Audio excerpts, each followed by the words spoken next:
Biodiversity is a characteristic of ecosystems, and ecosystems are supplying us with all the goods and services that we eventually consume.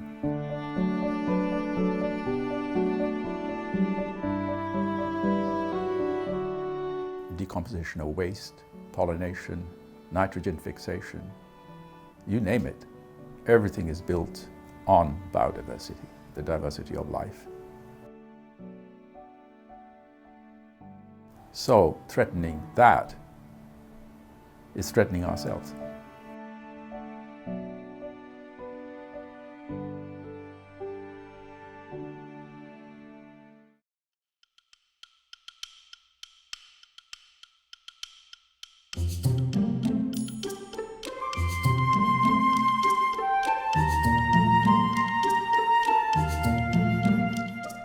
The City of London Corporation has been actually focused on nature-based solutions for a very long time. Not that they were called that in those days, but it saved Epping Forest that we're standing in today, now 140 years ago.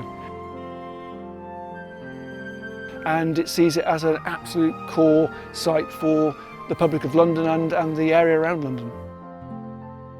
Epping Forest supports a huge number of ancient trees, in fact more than anywhere else in the UK, something like 55,000.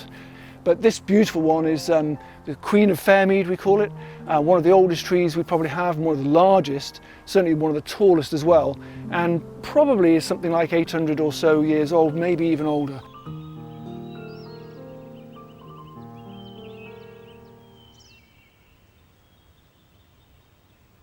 The great thing about the forest is it illustrates a wonderful ecosystem, a mosaic, and it's a wood pasture.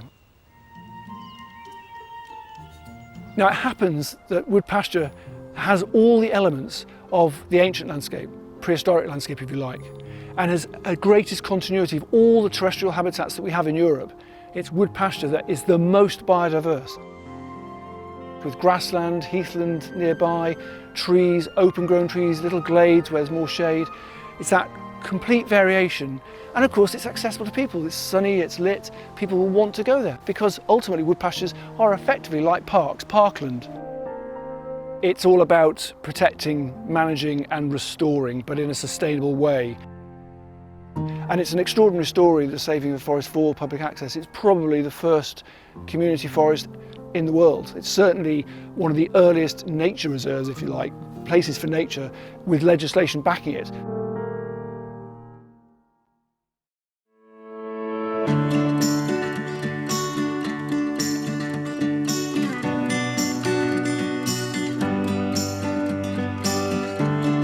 We have an incredible responsibility to our community to protect the ecosystems that are vital for our survival.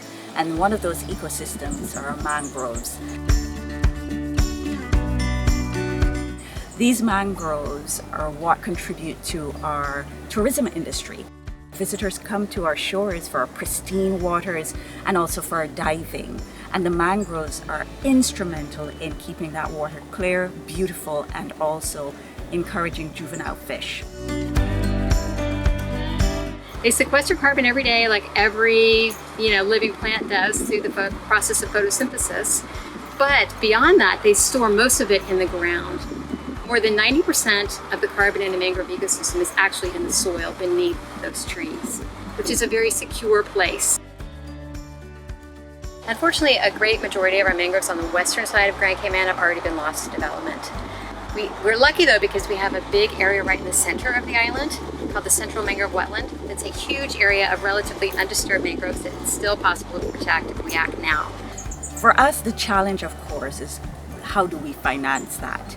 And obviously, it is dependent on support through various businesses and entities, but it also calls for us to be innovative in thinking of the models that could help us to raise the funding necessary to protect our natural environment. One such financial model we are excited about is the Carbon Offset Program. And we've created a partnership here at the National Trust with Island Offsets, a local carbon offset company. And the idea is that organizations, visitors, and our local residents can offset their carbon footprint by donating through this company to the National Trust. And the funds then are used to purchase and protect these important mangrove systems. And we hope that we can use this innovative finance tool to be able to support our work and to be able to protect these amazing mangroves so that they continue to protect us. What is the long-term ramification for the loss of these ecosystems like mangroves? It could also make us more at risk for natural disasters that are coming with climate change. And so these are the reasons why we think it's imperative that we look at funding and investment in protection of natural resources. And we have to get better at telling the story of their economic value.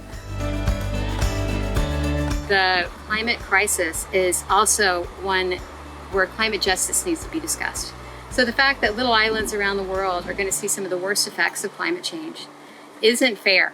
And it's something that should be addressed on those islands. Let these islands be the beneficiaries of some of these projects, which is why we're excited about this one.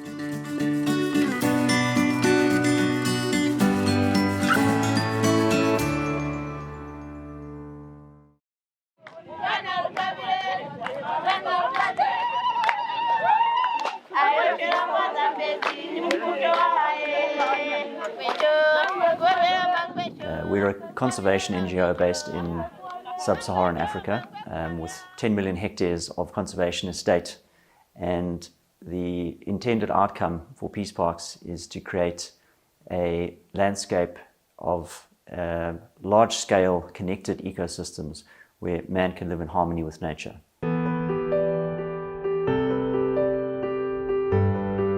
We need to ensure that our impact on the ground is measured in such a way that the investor community can understand it and can be incentivized to invest in conservation and invest in the biodiversity and climate outcomes that will go hand in hand with nature-based solutions. A good example is a RED Plus program, which is a carbon positive project that Peace Parks, along with our partner Biocarbon Partners, has been undertaking in Zambia. Ultimately, what we are doing is we are attracting investment into the landscape for the community to protect and sustainably manage the forests that are under their care. In addition to that, the global benefit is that you have a carbon sequestration, which otherwise will not happen due to the non-incentivization of the locals to protect their landscapes. Another good example that we are undertaking in Peace Parks, it is called Herding for Health, and ultimately it's a rangeland intervention where we are trying to establish sustainable herding practices in our grassland biomes. Ultimately, what this means is the communities, in addition to having more sustainable rangeland for their cattle, can also have access to supply chains where they can sell their meat, they can sell hides, and they can benefit from the carbon capture, a valuable resource that they can create out of the changed herding practices.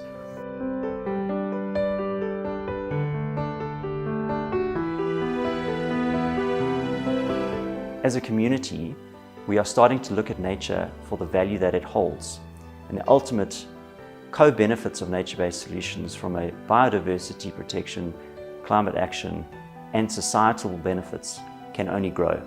Peace Parks is very confident that this is the right approach and ultimately will bring on board a new category of investor into conservation.